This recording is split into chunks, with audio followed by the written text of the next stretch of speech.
دین اسلام کی تبلیغ کرتے، دعوت دیتے ہیں، صرف اپنے ایمان اور اپنے اعمال پر مطمئن نہیں ہو جاتے کہ میں سچا پکا مومن بن گیا، میں 5 وقت نمازی بن گیا، میں تہجد گزار بن گیا۔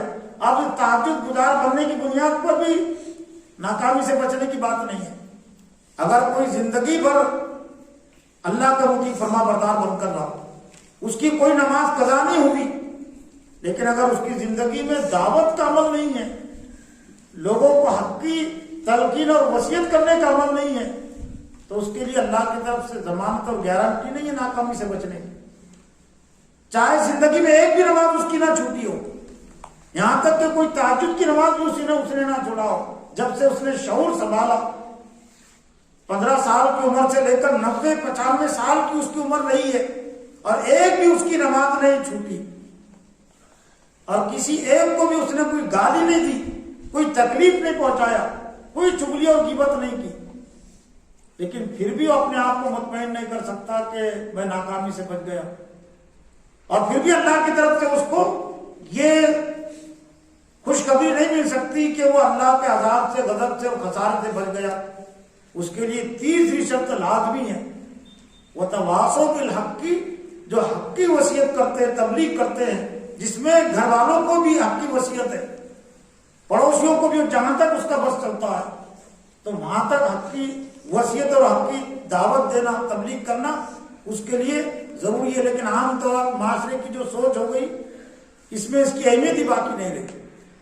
لوگ عام طور سے معاشرے میں اس کو بڑا متقی پرہیزگار سمجھتے ہیں، جو کسی کو کچھ نہیں کہتا، جو اپنے اعمال میں مصروف رہتا ہے، اپنی نماز میں مصروف رہتا ہے، کسی سے ملتا جلتا نہیں، کسی سے اچھی بات بھی نہیں کہتا، بری بات بھی نہیں کہتا، تو لوگ کہتے بڑا متقی پرہیزگار شخص ہے۔ کس کے لینے میں نہیں، کس کے دینے میں، دلیل کیا دیتے ہیں، کس کے لینے میں نہیں، کس کے دینے میں نہیں، یہ مومن ہوتا ہے سب۔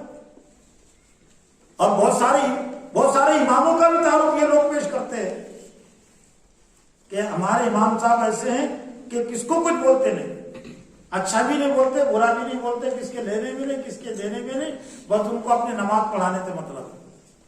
ہمارا جانا ہوتا ہے کہیں تو بہت سارے علاقوں میں ایسے تعارف کراتے ہیں کہ 40 سال سے 50 سال سے امام ہے، تو ہم کو خود تعجب ہوتا ہے کہ ان کا کوئی دشمن نہیں، ان کا کوئی مخالف نہیں، تو پھر ان کے تعارف میں کیا بات پیش کرتے کہ آج تک انہوں نے کوئی غلط بات، کس کو تکلیف والی بات، پہنچانے والی بات کہی نہیں، مطلب کوئی تقریر انہوں نے کی نہیں، کوئی درس انہوں نے دیا، بس اپنا کام کو تعارف کیا، اپنا کام سے کام کرنا، نماز پڑھاتے، گھر کو آتے جاتے، نماز پڑھاتے، سلام پھیرنے کے بعد گھر میں آتے، بس یہ ان کا کام ہے۔ تو لوگوں کی اچھے لگے۔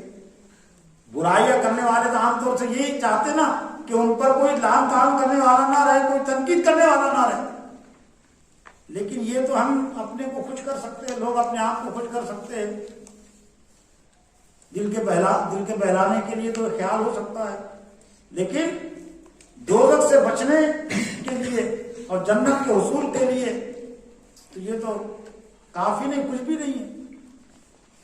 وتواصوا بالحق، جو حق کی وصیت کرتے ہیں، لیکن جہاں کہیں بھی اور جو کوئی بھی حق کی دعوت دے گا، دوسروں کو نصیحت کرے گا کہ یہ مت کرو اور یہ کرو، اور خاص طور سے منکر سے روکنے کی کوشش کرے گا، برائی سے روکنے کی کوشش کرے گا، تو ایسا ہو ہی نہیں سکتا کہ اس پر کوئی مصیبت اور پریشانی نہ آئے۔ مصیبت اور پریشانی سے بچ کر اگر دین کا کام کیا جا سکتا تھا اور کوئی کرنے میں کامیاب ہو سکتا تھا بغیر مخالفت کے، بغیر دشمنی کے، تو میرا اپنا احساس یہ کہ اول نمبر پر حضرت محمد صلی اللہ علیہ وسلم ہو سکتے تھے، اور اس لیے کہہ سکتے ہیں ان کو اول نمبر پر کہ 40 سال تک آپ مکہ میں رہے تو کوئی آپ کا دشمن نہیں تھا، کوئی آپ کا مخالف نہیں تھا، ہر دل عزیز تھے مکہ میں، آپ صادق اور امین کی حیثیت سے لوگ آپ کو مانتے تھے۔ لیکن جیسے ہی آپ نے حق کی وصیت کا کام شروع کیا، حق کی تبلیغ کا کام آپ نے شروع کیا، تو جو زبانیں آپ کو صادق اور امین کہتی تھی وہ کذاب کہنے لگی، شاعر کہنے لگی، جھوٹا کہنے لگی، مجنون کہنے لگی، اور حالات اتنے شدید ہوئے اور ناموافق ہوئے کہ پھر 13 سال کے بعد آپ کو مکہ چھوڑنا پڑا۔ ہر دل عزیز تھے نا، چھوڑنے کی ضرورت ہی نہیں تھی نا، جیسا کہ عام طور سے دین کے کاموں کا یہ تصور بھی دیا جاتا ہے کہ اگر ہم نے مکمل طور سے دین پر عمل کر لیا